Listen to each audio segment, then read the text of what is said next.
All right, welcome back to WMAC Now with your host, Chuck Stevenson.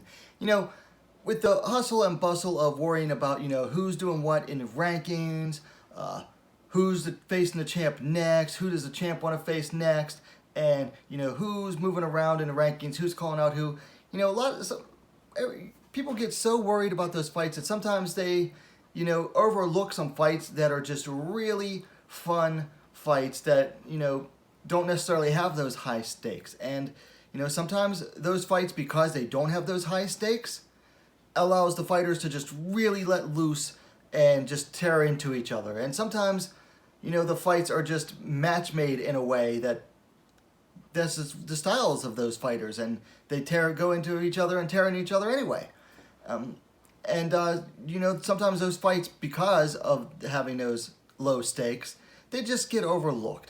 And tonight I want to talk about one of those. I'm talking about the flyweight fight between Ji-Yeon, Fire Fist Kim, and Meatball Molly McCann. Now this fight was originally scheduled to go down in August, but it just got moved back to September 4th, which is tentatively scheduled for London.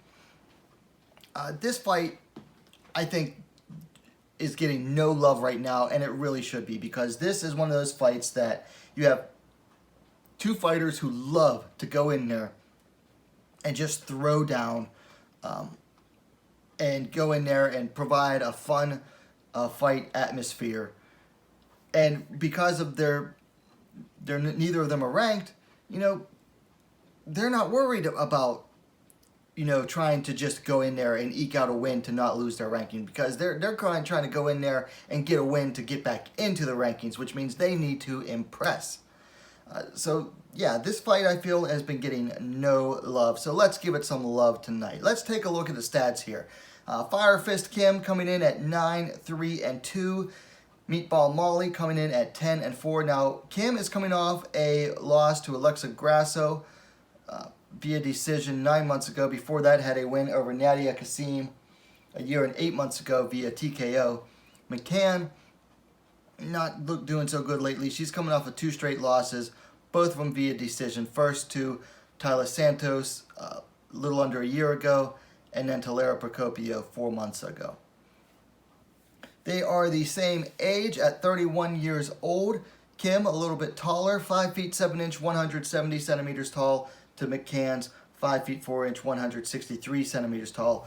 Now here you get into the reach, and this is a huge, I'm talking humongous difference here in the reach.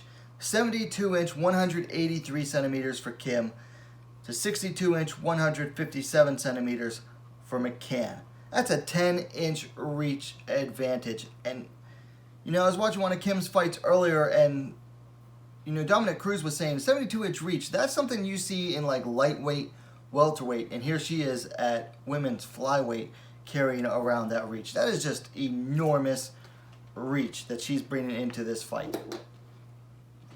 So, like I said, this fight isn't super high stakes. Now, maybe not high stakes for the fans, because like I said, these fighters aren't ranked, and there's no real consequences for the division overall.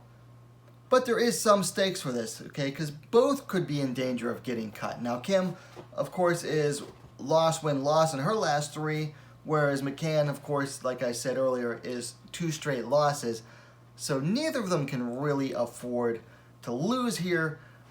So the stakes are kind of high for them, and they need to both perform. But as far as the division goes and the rankings goes, then no, they're not quite high stakes. Now, both of these fighters are primarily boxers. They both like to come out and just throw the hands. Kim, she's kind of predictable. She likes to get in that 1-2, and she likes to, use her movement to lure fighters to come forward so that she can unload with her combinations. And McCann, well, she likes to go forward. So that could actually work against her, against Kim there. But McCann likes to come forward and be the aggressor, whereas Kim likes to draw the fighters in so that she can unleash on them.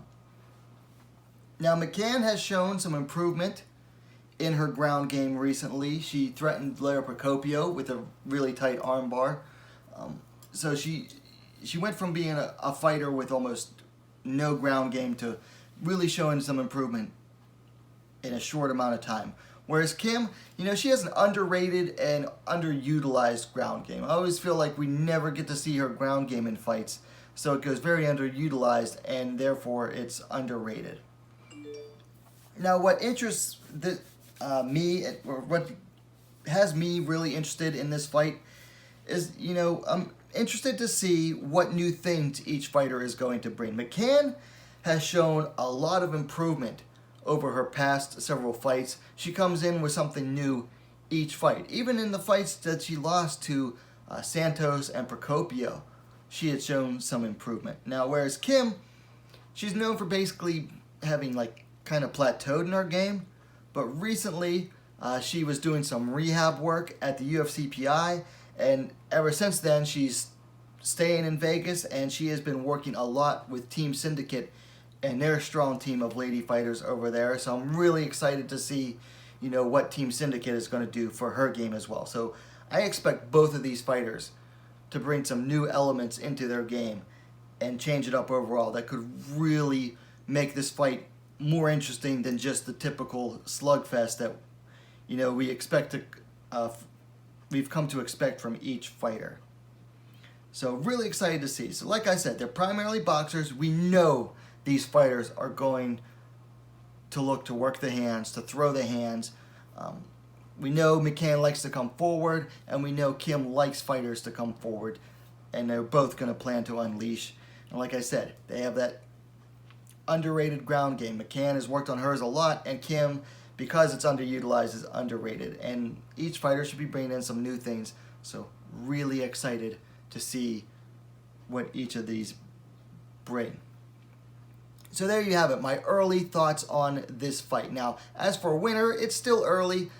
Initially, just to make an initial pick, I'm going to go with Kim, but that could change come closer to fight time. Anyway, let me know your thoughts. Is Kim going to get fed a meatball sandwich, or is Meatball Molly going to get burned by the fire fist of Ji-Yeon Kim? Let me know your thoughts in the comments down below. Now, if you liked the video, please give it a like and spread the word as well. Get hyped for this fight and get others hyped for this fight. And while you're at it, go ahead and subscribe to WMMA Scene Now, the most complete women's mixed martial arts dedicated platform on YouTube. Thanks for watching. We'll see you next time.